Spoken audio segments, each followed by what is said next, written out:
Coming up, we've got a special double episode with Professor Mayank Varia from Boston University. We're going to talk about the debate around encryption. And actually what we're going to try to do is inform both the technology and policy sides so that we can do better at our business as well as by society. And it all starts with the answer, or at least the search for an answer, to a simple question. Business Security Weekly starts now. This is Security Weekly, for security professionals, by security professionals.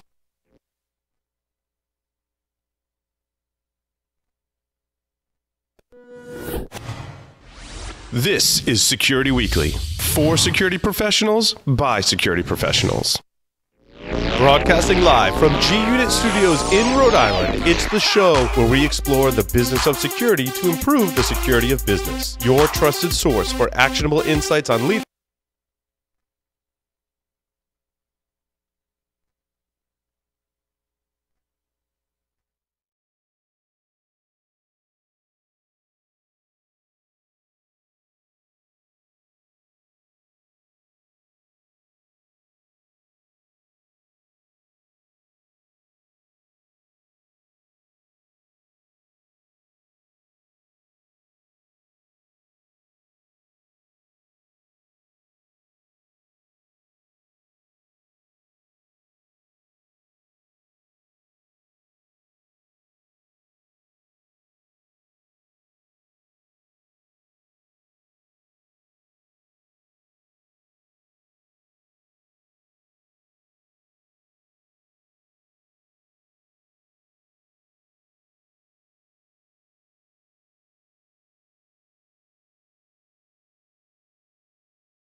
Hello and welcome. It's Business Security Weekly, episode number 92, recorded live Monday, July 16th, 2018. This is the show where we cover the business of security and our goal is to be your trusted source for actionable insights, leadership, communication, and innovation. I'm still Michael Santarcangelo, hasn't changed yet, and I get the pleasure of working both with enterprise security teams and vendors, looking at how we translate value and get better results faster. And it's my privilege to be able to share those things that I learned with you today as part of our discussions.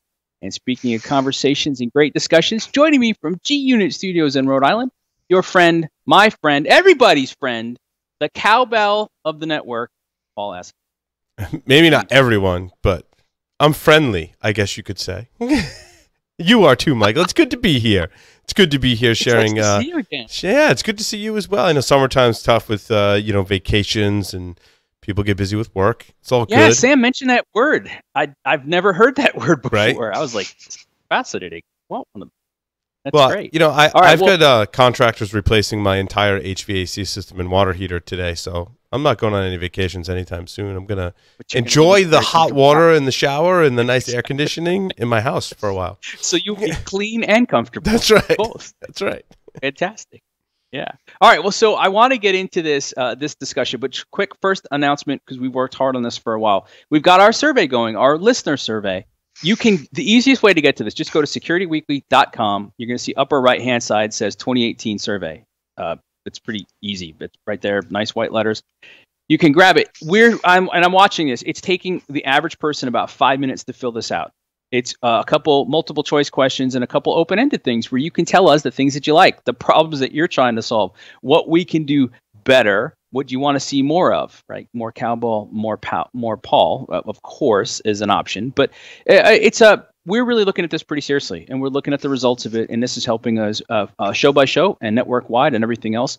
And this is going to help us immeasurably help you over the course of the coming year. If you could take 5 minutes and give us a shot, that'd be absolutely fantastic. All right, so we kind of set this up And Professor Varia, I've had a chance now to talk to him a couple times to really look at this. And that's why we did a double segment on this. So let me just quickly introduce why I'm excited about this and a little bit about what this means. We've invited Professor Varia to share with us some of the core ideas of his paper, both on a technical and on the policy side. And one of the things he asked quickly was, well, how does this work for the audience? Here's how I see it. First of all, we need to inform that dialogue. More and more, especially the CISOs that I've been working with, they're being called on by the executive suite and the board to teach them about some of the stuff that's happening out there, not just in the trenches, but some of the stuff, broader implications that we need to know about. And then it gives us another opportunity to explore our ethics and what matters to us societally, what matters to us individually. I think in our security community, the heightened awareness, the heightened interest in security, the headlines every day now are talking about cyber something. It gives us a lot of opportunities to really think about how to frame these discussions.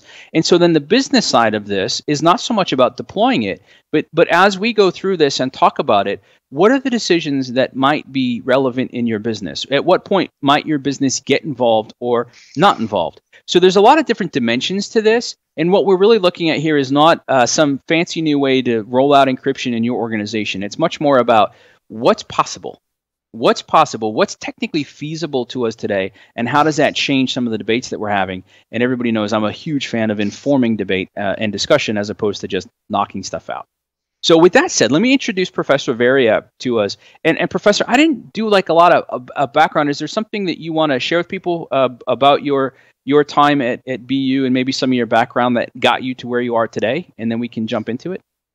Sure. So I'm a research associate professor here at Boston University. You can see from the fancy logos in the back. And I've been here at BU for about 3+ years now. And I've my background and specialty is in cryptography. I did my PhD at MIT a while back now.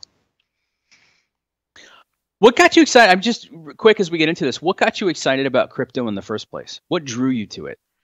Yeah, so my background actually, I started when I started graduate school, I actually had no plans to do cryptography. I was actually I started as a pure math person and quickly realized that while pure math is sort of fun, it's the work that you do, by the time you figure out if anybody in society really cares, more often than not, you're dead. The lead time on math transitioning into practice is pretty large. And what appealed to me about cryptography is it's basically the intersection of math and social sciences. It's the application of math to problems of actual social value today, and sort of being able to use the skills that I have from math, but to have more impact and to really think more clearly and more directly about questions that pertain to society, including what we're going to discuss today. That's awesome. That is probably the best answer I've ever heard. I'm like, you kind of have me excited about it again. And I shared with you, I have some experience with crypto dating back over the last 20 years. Certainly you've forgotten more than I've ever known, but it's certainly an area that I get excited about. And what I love about this then is like when I asked you, okay, how did you get started on this? You said something along the lines of, you were positing the question, is it possible to build a system and give access to some without giving access to all? So what's where did that come from? Did that bubble up somewhere in your research, or you mentioned you had a friend that you were talking with about it? So how did this bubble up and how did you get started down this path? That's right. Yeah. So the entire project that we're going to talk about today is all joint work with a friend of mine, Charles Wright, who's an assistant professor at Portland State University. And we both sort of separately had been thinking about this. It really didn't have anything to do with any prior research either of us had done, but had been like sort of bubbling in our heads in the over the past, half decade or so, with all of the resurgence in the quote unquote crypto wars, these debates that seem to flare up every decade or two about the role of encryption in society, and specifically the role of encryption in the context of law enforcement. And the debates that have been had on this topic going back almost 40 years now have sort of, at least as played out in the public space, have tended to be very absolutist positions on one side or another. Either that we build encryption that is so strong that it is technologically impossible for law enforcement to have access to any information that is encrypted whatsoever, or we build encryption schemes that are effectively weak enough that there is no technological limit. Maybe there's legal limits or other limits, but there's no technological barrier to entry to all information. So it's sort of this all or none bifurcation. And I posit that basically nobody in the world is actually interested in either of these absolutes. Even people at, say, the FBI on the one side, or say, to use a U.S. focus, or people at, say, the Electronic Frontier Foundation or the ACLU, they probably have pretty different views from one another, but neither of them probably have such extreme views that they actually match what has been discussed in the public space about this sort of discussion about the role of encryption in society. So really, what started us on this is sort of thinking that, like, if the discussion, even after n decades, where n is large, is so stilted, then really the issue at play here is fundamentally about the technology. That it's a limitation of the technology that it forces society into a debate where neither of the options really look that appealing. So that was really what got us started on this question. Okay, so then how do you then transition that back? Because what I kind of got the sense is you looked at this and said, wait, hold on. Are we even talking about the technical side of this accurately or not? Right? Because I like the fact that you talked about it's that intersection of the math with the social sciences to it. So did you come at it initially to say, hold on, I can do some of that with crypto? Or are they even like, what kind of prompted that base level question and that you and your colleagues started kicking around? So I think one thing that prompted our question is sort of thinking through the fact that this debate seems to be going backwards from our perspective, from our personal opinions, that we sort of have a debate where we think about what can technology currently provide from an encryption standpoint, and then sort of from the options that currently exist from a technology standpoint, debate or decide, or whatever you want to call it as a society, what we want in terms of what ability or lack thereof we want for law enforcement to be able to access the content of encrypted messages. And our starting point is that this is backwards. This is not the way the technology usually works. First, we usually figure out what social problem we want to solve, and then we figure out how to build the technology that can actually solve it. That's really the right way to go. And from our perspective, the starting point of our work is to sort of posit two claims that I think are true, which is that, number one, that there's some very small fraction of messages out there in the world, either files on somebody's phone or messages sent in transit between two people using some sort of communications device. There's some very small content of those messages that actually serve some public value to be known, some sort of public safety or law enforcement purpose. But that's a very small fraction. And then the second point is that the vast majority of messages and files and whatnot on people's machines are really none of the government's business, and that it is actively harmful to society if the privacy of that information is violated. So we sort of started from that starting point, and then from there we laid out a few requirements that are spelled out in some detail in the paper that are basically like, can we build an encryption scheme that can simultaneously meet a few goals? And at a high level, the requirements that we posit say something to the effect of, number one, we wanted to make sure that whatever encryption scheme we built, even if it allows a nation state, a law enforcement agency to read the contents of a few encrypted messages, that it would somehow, at least technologically, not just legally, but also technologically, prevent mass-scale bulk surveillance. Number two, the second requirement that we had was that basically that it would sort of minimize increase in system complexity. As we all know, the more lines of code I make you add to a computer program, the more ways that it can break and fall apart. And so we wanted to make the changes that had to be made to any kind of existing encryption software as small and simple and localized as possible, so as to minimize the increase in the threat surface from introducing any kind of change. And number three, we wanted to make it so that whatever encryption scheme we built is still compatible with all of the good, best practices that we have with the deployment of encryption today, such as being able to protect keys in the places that you want, like HSMs, or such as using key evolution and forward secrecy, sort of rolling keys forward as you see fit, so as to make sure that the content of prior messages is protected over time. I like that. And so, and we're going to, in the second half, we're going to talk more about the policy side of it. So you set out with those three requirements. And the concept you introduce is this idea of using a proof of work puzzle. Now, is this a new concept in terms of how we think about key? I mean, let me back up. When we talk about encryption, there's always there's the algorithm that we use, and then there's the key, and then there's the key management.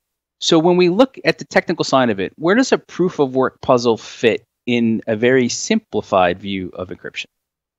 Right. So good question. So with encryption, sort of the way we usually think about it, there is a message and there is a key, or maybe more than one key. They may be evolving over time. You may have to do some sort of key management as you described. But sort of at its very essence, there's sort of, an encryption takes a message and a key and it turns it into ciphertext, and then decryption takes the ciphertext and the key back into the message. And what we propose is basically to leave all of any kind of encryption scheme you want, AES encounter mode or whatever encryption scheme you want, as is, and to append to the side of that a small little puzzle, a cryptographic puzzle that is moderately difficult to solve, which by moderately difficult, I mean relatively large computational complexity to solve, that it requires a lot of effort, maybe thousands or even millions of dollars worth of effort to solve, but not so much effort as to be completely infeasible, which is what normal encryption that we use in the world today is trying to be, that it is basically there's no point in trying to break encryption as it exists today, because it requires thousands or millions or billions of years in order to crack the contents of, say, an AES encrypted message. And the point of this cryptographic puzzle that we attach to the side is that if you can solve this thing that requires some moderate amount of effort, then you will learn some piece of information. And that piece of information could be the message itself, or it could be the key that protects the message, which is effectively also giving you the message itself, or it could be even another puzzle that we could even compose these over and over again to provide some more nuance to security. But we can get into that in a second. But basically, the idea is, we take the existing good, very, very strong encryption that we have today, and we can attach to it some sort of puzzle that under limited circumstances might allow somebody who sees this puzzle to be able to open it, but at a reasonable cost to themselves. Yeah, and what I like about that, and correct me if I'm misunderstanding this, so as soon as you talk about reasonable or moderate effort, automatically we're thinking about clusters and multi-core machines and dedicated things that are able to process and essentially solve the puzzle. But what's interesting about that too is that gives us a time element. So like we might be able to size some of these puzzles using current computing technology and current understanding. It might take a couple hours or a couple days, and that almost is an interesting limiter when we start to frame this entire debate. Did I mischaracterize anything there? No, that's right. And so, I think a lot of if you sort of go back through the history of the crypto wars, the current discussion tends to be dominated around this concept called key escrow, which was sort of popularized, I would say, in the 1990s, which sort of centers around this idea of, changing the way that, businesses would do key management by forcing businesses to send a copy of their key over to law enforcement agencies. And I think if today we go back, people struggle with why that's bad. That was my question: is why, if you believe, why is it key escrow good or bad? I guess, and give you an opportunity to describe it for our audience. So I think there are a few different dimensions on which I think key escrow is not very good. One is just from sort of there are all sorts of social and legal questions that are some of which are frankly beyond my scope, about questions of if you do this for one country, what happens in different countries, questions of who within the government agency that you give this information to, what protections do you do to limit to prevent or limit the ability for abuse, that sort of you've given the law enforcement agency in principle the ability to read any message via key escrow, but then the question is to how do you make sure that they're not abusing this power? But also technologically, even beyond those actually quite important social questions, also technologically, the very concept of key escrow breaks the ideas that have been very innovative over the last half decade or so in terms of the advance of protecting people's communication. Things like forward secrecy, the idea of using ephemeral keys rather than long-term keys and rolling them forward and deleting old message keys, so that the contents of prior messages, you don't have this treasure trove that you have to protect for all the rest of time, meaning the stuff in your all the keys that you store, that at least you can delete keys as fast as you use them to encrypt messages, so that the contents of prior messages are safe, even if some bad thing happens to your machines in the future. But the very notion of sending a duplicate copy of all of these keys over to some government or other kind of entity kind of defeats the point of a lot of these novel innovations in protecting information. So, for both social and technological reasons, I think the key escrow approach is sort of suboptimal.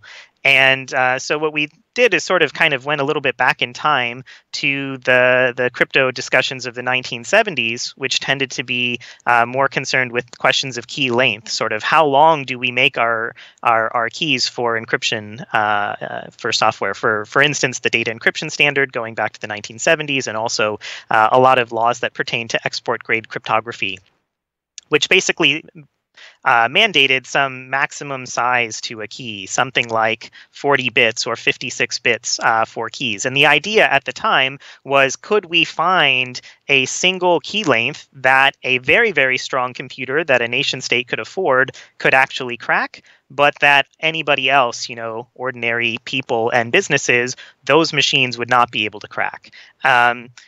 And to us, at least at a very foundational level, that seemed a little bit more appealing to us than key escrow, if only for the fact that it makes the government do work themselves, right? It's not like we all have to hand all of our keys to the government and they then just have that information to decrypt data whenever they want. It seemed in some, I don't know how to formalize this, but some sense more fair to at least say, okay, hey, government, you have to do some work yourself. You have to have some skin in the game. And as a result, you have to limit the use of, what you're looking for, because you can't, even if you have a supercomputer, you can't use it to break every single message sent over the internet all at the same time. So in a sense, that was appealing. But in a sense, the reason that this key limit stuff going back to the 1970s didn't work is because of advances in Moore's law, that computers become stronger over time, and that everybody else sort of can, what you have that's just government only now, a decade later, is what everybody else has. And so what we realized is that, the issue is that there is no single strength of a cryptographic puzzle that we could make that only nation states could solve today and nobody else could solve in a reasonable time frame. That there was no, either we would make the system so weak that everybody could break it today, which is not good, or so strong that even governments wouldn't be able to break something today, which, depending on your notion of goodness, this may be good or bad, but at least it doesn't address the question that we were starting with, which is how do you allow governments specifically, to read some but not all messages. And so what we realized, though, to fix this was the thing that I mentioned earlier, that you don't just have to have one puzzle with one key length that sort of is the one thing to break for all of time, but instead you could sort of layer these together, that you could have puzzles whose solution simply gives you other puzzles and so on and so forth. So you could have a puzzle for every single message, but then on top of that, you could have a puzzle for every single, say, person who is communicating on say, an encrypted messaging system or something like this. And on top of that, you could have a puzzle for every single encrypted messaging system. They could have their own. And on top of that, you could have a puzzle for every single epoch in time, so as to deal with things like Moore's law. And that, law enforcement would have to solve every single one of those puzzles in order to even see the lower and lower ones, and they could each have different costs associated with them. So our sort of fundamental tool at a very high level for trying to figure out how to make it so that governments can read the contents of information, but not everybody else in the world, is to use economics, to use the fact that we can tune these original puzzles, these gatekeeper puzzles of, everything else under it is hidden from this, like the sort of the initial gatekeeper puzzle, we can make it cost, tens or hundreds of millions or even small billions of dollars, whatever scale or scope is necessary to make it so that only governments have both the resources and the financial incentive to be able to break those. And therefore, all of those other puzzles that could reveal the contents of your information are obscured from everybody else in the world who doesn't have the ability to solve that sort of initial gatekeeper puzzle. But that if you could solve the gatekeeper puzzle, even still, then you would see all of these per person and per message puzzles, but they would each cost some money, maybe tens of thousands of dollars or whatever society deems as a good setup in order to make it so that governments can, again, access some people's messages and some encrypted file contents, but not many and not the majority. Well, and that's the trick, right? And I think that this is where there's a large misconception and misunderstanding about encryption. There are some people that are like, well, to understand encryption, I got to understand all the math behind it. But really, it's in practice. And I think, just to share a quick story, right? Like when we talk about Wi-Fi security, there's still today, even with WPA2, pre-shared key, which has been around for a long time, people don't understand. And you don't have to understand the math behind how it encrypts, right? But you get into conversations like, well, if more than one person has the pre-shared key, does that mean you can see someone else's data? And it's like, well, yes, if I'm able to capture the handshake. And so how does that factor into your risk equation and help you understand the benefits and limitations of the encryption based on the implementation? I think is what a lot of people struggle with today. Right. So first of all, I completely agree that it's not that encryption is not as simple as simply saying this is all just math, because everything is about, well, first of all, how the math interfaces with the rest of any kind of algorithm or protocol that you've developed, and also how that thing actually is used by society. And both of these influence in either positive or, in many cases today, in the negative direction, the actual security of the system that you get.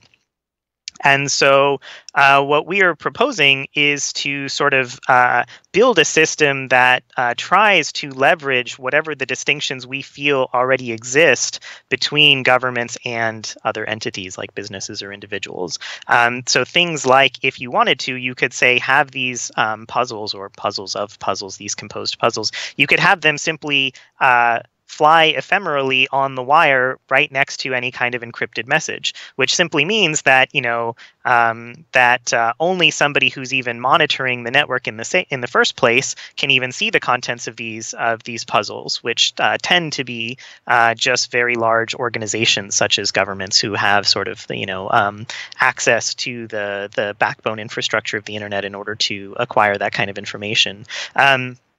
Another thing you can do is for, say, the information stored on a smartphone or a laptop, you could have the puzzles that we propose be physically on the device in some sort of protected space, like a hardware protected enclave or something where only somebody who has physical possession of the device can even see the puzzles. So again, it then means that it's reinforcing other kinds of, rather than sort of having technology only negatively harm societal factors, that you have everything from the rest of society that can bolster the technology, which is to say that only people who have physical access to your machine would even see these kinds of puzzles that would even give them the ability to even attempt to uncover what your messages say. And now you can use all sorts of other social norms and laws and ethics that we have developed around things like, well, theft in the person-to-person case, that you can't steal my laptop and I have recourses if you do. Or also when you're talking about people versus law enforcement, there are all sorts of norms and regulations and laws, such as the Fourth and Fifth Amendment, for instance, in the United States, that govern what and when and how governments can acquire the content of whatever is physically on your phone or laptop. I love that. All right, so we're coming up on a stop, but let me just see if I can capture that last little piece, because we talked about, it's that Goldilocks problem, right? Is it too hard? Is it too easy? Is it just right? And what I like about this is then the puzzles are tunable, and the implementation scheme then is also tunable. So I know when I asked you questions like, well, what happens if the master puzzle gets compromised? Well, depending on how you set it up, you can rekey it all. You can issue a new set of puzzles. What happens if Moore's law holds true, or even if it derives off but computing power picks up? Well, we can change out some of the puzzles. So what I'm intrigued by and encouraged by is We leave encryption as encryption, and we leave then access to and management of using same principles, but kind of separate, which gives us a way to tune it as we go. Did I capture that fairly elementary? Yes, but that's exactly accurate? right. And it's just like how today, we design encryption schemes different from how we design key management schemes. Exactly that kind of separation still exists. I agree. Yep, that's awesome. All right, so we're going to take a quick break, and we're going to come back with Professor Varia, and now we're going to talk about the policy implications, how to have better discussions. This is a good chance. Remember, go to securityweekly.com, upper right-hand corner, survey 2018. 5 minutes of your time for better programming for the year and years to come. And while you're there, check out the other shows or on-demand content, things you might not know we're doing, but you're going to love them when you see them. And we'll be back in a minute. We'll talk about the implications. See you in a minute.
Skeleton keys.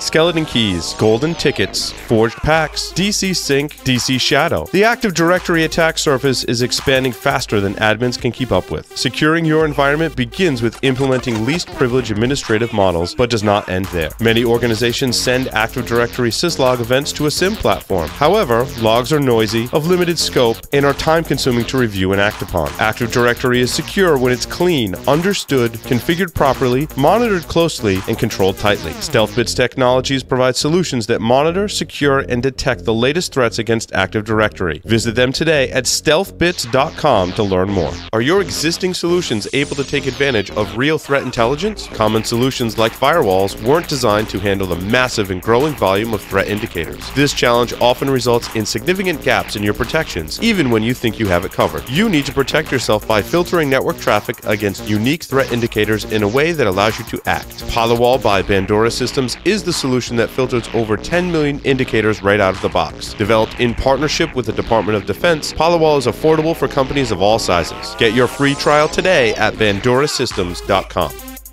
Rapid7 powers the practice of SecOps. Using shared data, analytics, and automated workflows, SecOps unites IT, DevOps, and security teams to make security an outcome of innovation. Rapid7 combines technology, expertise, and advocacy to drive vulnerability management, application security, incident detection, and log management for more than 7,000 organizations worldwide. Power up your SecOps practice with a free trial at rapid7.com/securityweekly. And we are back. It's a two segment episode where English is not going to serve me well today. Professor Varia has stayed with us. And remember, we're exploring the intersection of cryptography and society. We're taking a look at how the technology can inform this discussion better and looking at the broader crypto world if there's a different approach. And of course, the answer there is yes. So now we're going to shift into that policy side of the discussion. So as we do that, let me just remind you, there's some limits here to our discussion. There's some stuff here that's exciting. And in the break, we were talking about some ways that this might be used around Internet of Things and the more complex management of stuff. And that's all really exciting. So here's what just to keep you in mind, the paper that Professor Varia and his colleagues started out with listed out 3 pretty good requirements. They're captured in that first section. It's probably not the complete list of requirements. It's probably not the prioritized list of requirements. And economics are not the only pathway. It's a good way to think about it in terms of resources and time, but there's other ways to take a look at this. The purpose that we've set out for, especially in the context of this conversation, is to just stimulate some thinking on what could be possible. Maybe that leads to more research or other ways to test this. But ultimately, our goal is let's see what actually works. Or I think as Professor Varia said to me, let's build it and bash it. Let's see what works. Let's research it. Let's research some more. But ultimately, let's get into better decisions around the debates. And then on the break, Professor Varia mentioned this concept of compelled disclosure and how important that is, especially for those of us here in the U.S. Professor, we talk about compelled disclosure. Then what are we thinking about, or what do we need to think about? Yeah, so I think one question people may have when listening to the first half of our discussion is like, why even build such a scheme that allows for law enforcement agencies to recover the contents of some but not all messages? Because right now in the U.S. we live in this world where in the U.S. in 2018, our government has no legal or technological ability to uncover the contents of pretty much all encrypted messages. But we should recognize that we're in sort of a unique, maybe not unique, but in a nice and privileged position that I'm not sure is stable and sustainable in the current format. Because number one, the current trend in the U.S. in terms of this discourse is there's a very large discussion, a very large amount of discourse in the political space about this question of compelled disclosure of key material to read the content of encrypted messages. And if the only 2 options we provide as technologists to that debate are you can read the content of all messages in principle, or you can read the content of none, then that's a very, very large but discrepancy between the two, and who knows how a political process may shake out, and it may turn into something that's very bad for us. And the second reason that this may not be super stable or something is just because we're lucky in the U.S. not to have any kind of compelled disclosure of key material law on the books, but we're not the majority in that respect. Actually, a majority of the world, or a majority of the world's internet users, live in countries whose governments actually do have laws for compelled disclosure of keys, like countries like China and India and Brazil and parts of Western Europe, etc.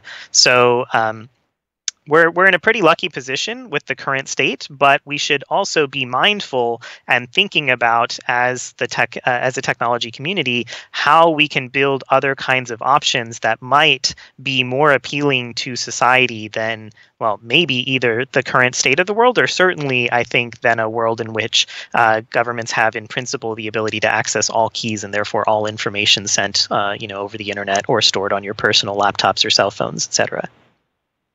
Yeah, and I think I'm probably, maybe I'm not in the minority. These conversations are always interesting for me, precisely because what you said before, it's that intersection of looking at technology with, in this case, society, and looking at policy and looking at legitimate needs of all different parties and trying to figure it out. So let's talk about that. So when we talk about mass surveillance here in the United States, a lot of times we kind of look at law enforcement in terms of warrants and wiretaps, and the need to make a case, go to a judge or a magistrate, get something written up. So is that what we're talking about here then when we're talking about approximating the system as we see it in the U.S.? Or how do you characterize it differently, Professor? Yeah, so I'm not an expert in the current state of the law, so I can't give you exactly the full description of what kinds of legal restrictions exist. But at a high level, the rules that pertain to law enforcement access to material over, say, in electronic devices over the internet, like a communication, or on your personal devices, are covered by the Electronic Communications Privacy Act and other related acts of Congress, and also governed by principles such as those in the Fourth Amendment. And they do spell out in all sorts of details which kinds of content require warrants versus a subpoena versus maybe even not even that. And the distinctions, admittedly, are something that are not as well appreciated by me and maybe much of the tech world as they are by, say, our friends in the legal community. But there are important distinctions, and what I think we should think about as technologists is what we can impose as technological barriers that are compatible with or reinforcing or in addition to any kind of legal impediment that may exist, as we may want some sort of socio-technological mix, and not just either technology trying to replace or rewrite or artificially restrict what the law might permit, which may cause a backlash, such as what the crypto wars currently seem to be, or a law that also tries to simply rewrite the way the technology works, which is also suboptimal. But really what's good is to see some sort of reinforcing mix between law and technology. Yeah, what we like to do in this program is we love to ask the question, what problem are we trying to solve?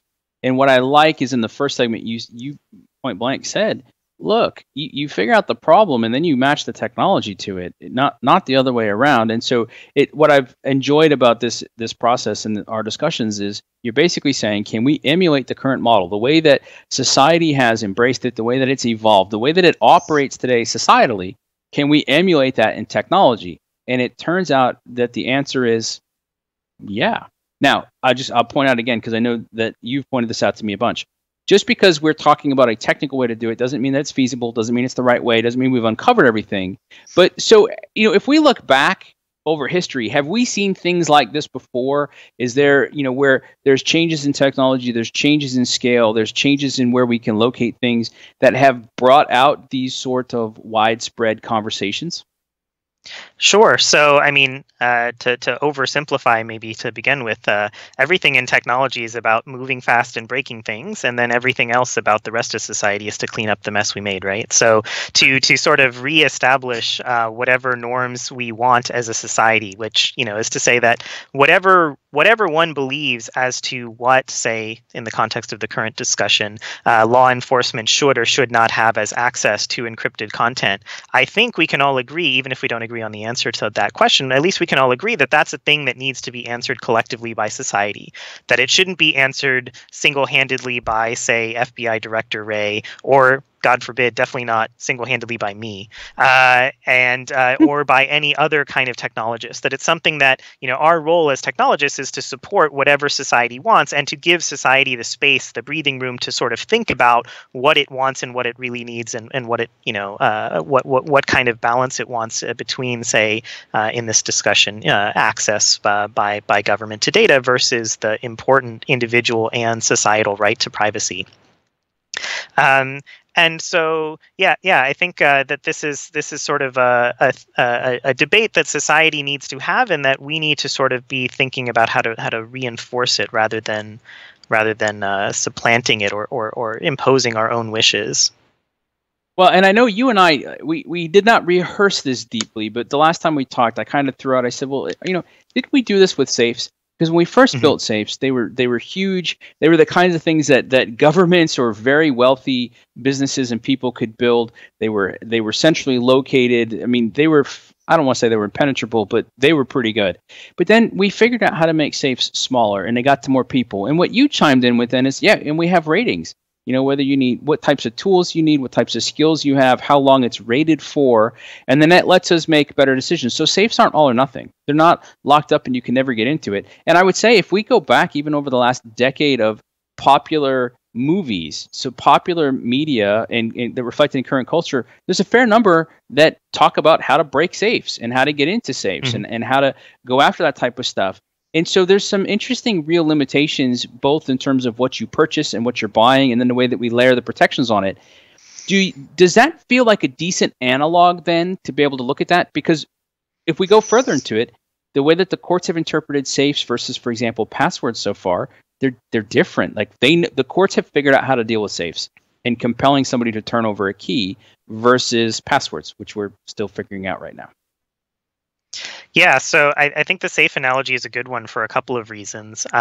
Number one, you're right that the safe community, the community of people who design physical safes, actually have a very good rating system for accurately understanding what is required in order to break the safe and what kind of adversary it can thwart. And in cryptography and even security more generally, we tend not to. We tend to say like, oh, something is completely impenetrable. It would take someone 1 billion years to break it. And then tomorrow someone writes a paper showing how, there's some new math trick that can break it. And we're all like, whoops, sorry. I didn't mean 1 billion years. I meant like 10 minutes, right? So I think there's a lesson we can learn from the safe community, both in terms of this sort of idea of a rating system, and that there is value. There is very concrete value. There's a huge market for these kinds of systems that are good, if not, but still not necessarily completely perfect. The other thing we can learn from them is the idea that this notion of the weakest link. That even if one could build a completely impenetrable safe. I'm not sure if the regulation on the safe industry, for instance, would have come about differently if that were an issue. And I'm also not sure what would have happened to the way that we would think about how to protect the keys to the safe, or the laws that pertain to the way that we protect them. That all of these questions are interrelated, and we're sort of when thinking about encryption, if we build the strongest possible encryption scheme, which sounds good, but does that mean that we've built a scheme that is not compatible with what society wants, and that society weakens its laws, or it weakens its rules about how to acquire keys to an unsafe degree in response to this unbreakable encryption, and that overall as a society we may be less better off even if we have this completely from a math point of view, impenetrable encryption scheme, that may not necessarily be the right thing for society. Maybe the way that is better for society is to use your safe analogy, to use these, maybe if we think of a world where in one world we have the safes that we have today, and in another world we have these magical, hypothetical, unbreakable safes, that maybe the way that laws would have come about to regulate the safe industry would be worse in this hypothetical world with strong safes, that they may not actually be the better thing for society. What I've learned in looking at communication and stuff is that if we can give somebody an analog that they understand, it always lets us at least set parameters on the debate better. Because just listening to you there, I thought, it's interesting. We have in the US these TSA approved locks for your luggage. To be blunt, they're pretty laughable because most people have a set of the keys. But the idea was you could set whatever combo you wanted on it, but the TSA still has that master key and they can open up any of them and then theoretically close it back up. Cool. Wait, but how many people are in TSA and who has that key? And does anybody actually think that's doing anything for them?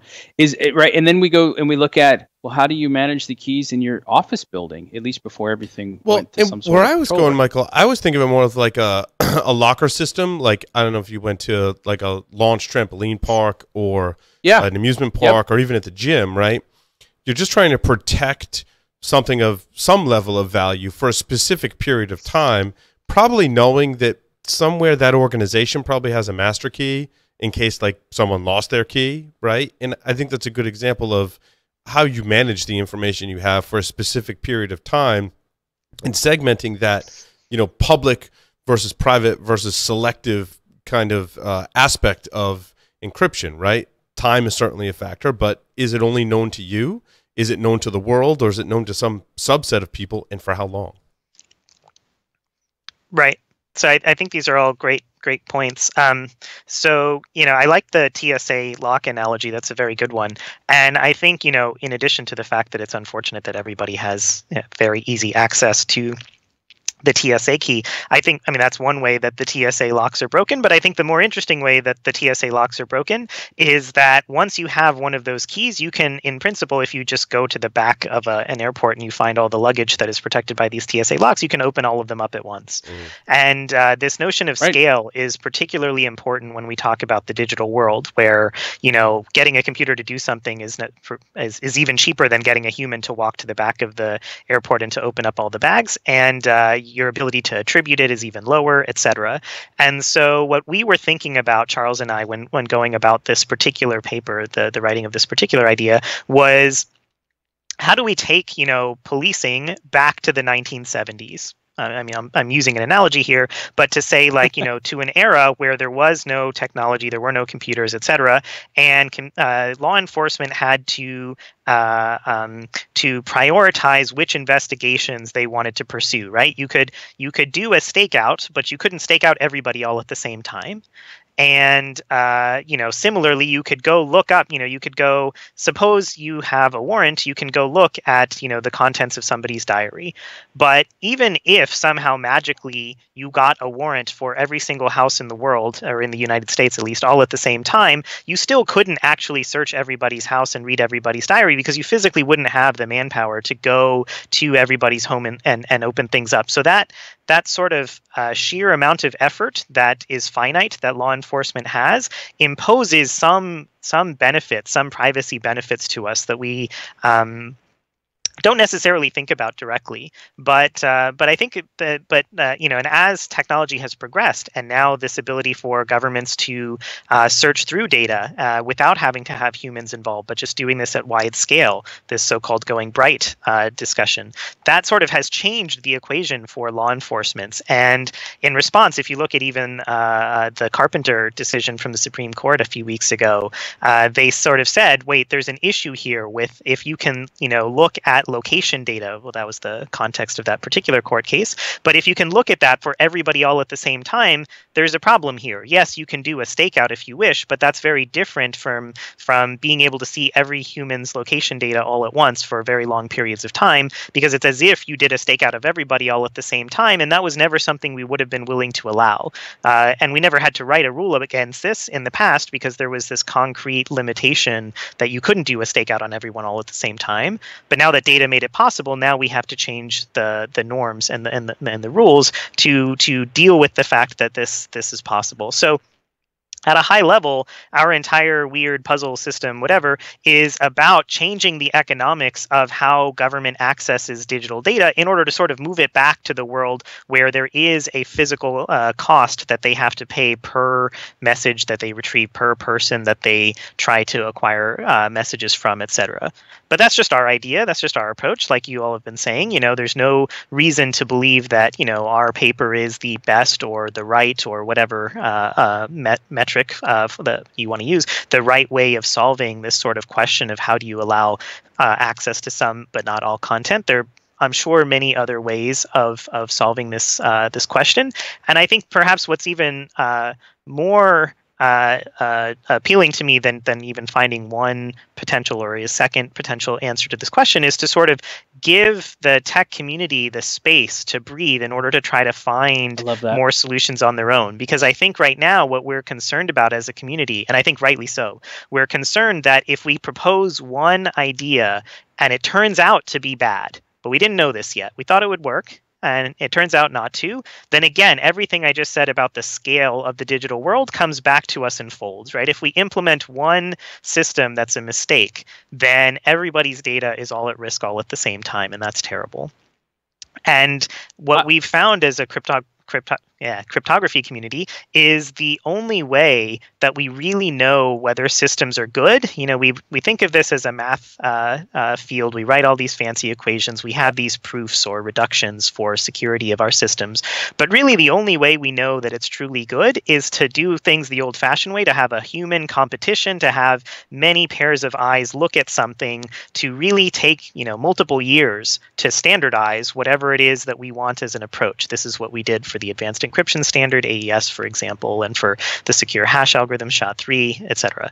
And in order to get that, we have to be able to operate in a world where we aren't worried about the constant threat of any half-baked idea that we throw on paper becomes the norm, becomes the rule tomorrow. So I just want to use this to emphasize what you all have been saying since the beginning of the episode, which is the ideas in the paper that Charles and I have that we've been discussing today are not something that we're intending for, you know, the folks listening to this show to use tomorrow. It's instead something as food for thought that this is possible, and also to encourage people to think about other ways that are, you know, different and maybe frankly better than the way that we've proposed, and also to encourage everybody as, you know, as citizens in society, whether technologists or not, to not rush to judgment about any particular solution, and to give the time, give the community time to organically decide and to sort of wade through which options can and cannot work fundamentally before we deploy something at scale that might cause problems. Yeah, I love that. I love that idea too of giving us space and breathing it. I mean, what I really enjoyed about the discussions that you and I had, and I want to point one thing out real quick because you really captured me. You said, and I think this is pretty close to a quote, much of the real discussion is stunted because everyone pumped it all the way up to 11. I love busting out "this is Spinal Tap" as often as I can. And so to have someone else use it was kind of like, yes, that's a success. But I think but listen, you added some other qualifiers I just want to remind everybody of, right? What are the trade-offs? What do we find acceptable? And I think you've said this really well. It can't be all or nothing. That's never going to be acceptable. It doesn't mean there has to be a compromise. It means going back and asking, okay, well, what's the problem that we're trying to solve? But maybe asking it of multiple audiences and then getting into an actual reasoned dialogue, right? Not a debate, not a discussion, not a shouting match, but a dialogue where we're trying to reach to some level of understanding. And I really love this idea of trying it out. So if people want to read this paper, we will put the link to the paper in the show notes. We'll put the link. You've got a fantastic blog post on Lawfare. We'll put that up there as well. Is there anything that you would love from our community? Do you want to hear from people? Is there something that we can do to support your efforts, or otherwise, keep abreast of the things that you're working on? I think the number one thing that would be interesting for me to hear, and for anybody who's working in the space to hear from folks like your listeners, like CISOs, et cetera, is what are the kinds of requirements that are particularly important to you when you hear any kind of discussion about the question of government access to encrypted data. You know, I hear a lot of stuff in the public discourse by both governments, frankly, and the tech community about why this is either something that must be done or can't be done, et cetera. And there are a lot of reasons that are given, and what's hard to distill through is sort of which of these requirements really, really matter and are fundamentally critical to a business, and which of these are more of the nice to haves.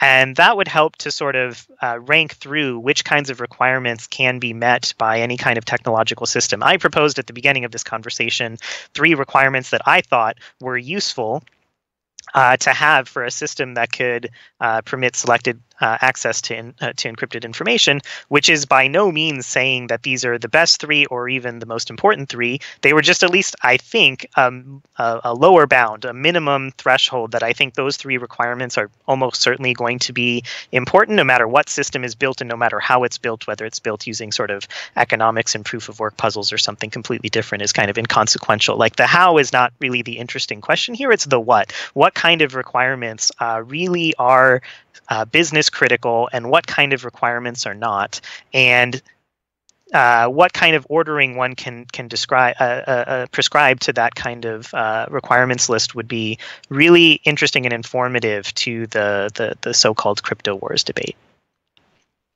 I love it. Professor Varia, thank you so much for joining us on Business Security Weekly and sharing all these ideas. And I know in the breaks we got talking about blockchain and IoT and those other types of things. So if your minds went there too when you were watching us, Paul and I are already working on, we'll put together a segment on that as well. And we'll keep doing this.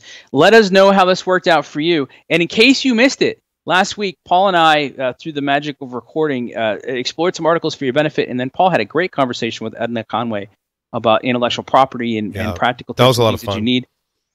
Next week, we've got Gary Berman joining us, and we're talking about graphic novels and the impact that they have. Excited to get you and Gary together on the same show, Michael. It's gonna be awesome, and we're doing a special. We're actually gonna chat in about 30 minutes too. Nice, yeah, you're gonna like Gary a lot, I promise. And we're doing a special thing with Gary.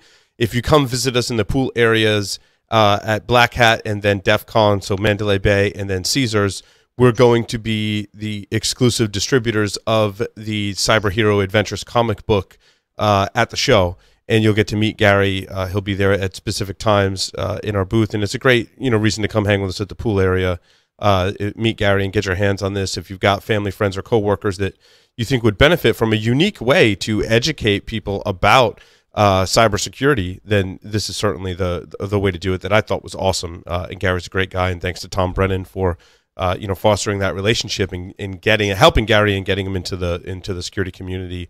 And you'll see with our interviews why that's important. So, yeah, no, I'm looking forward to that. And then next week, remember, we switched our innovation updates to monthly format, and holy cow, are we bursting at the seams. And there's some surprises in there. So we're going to break it down. We're going to give you the trends, the high levels, things to think about, including all the show notes for your need.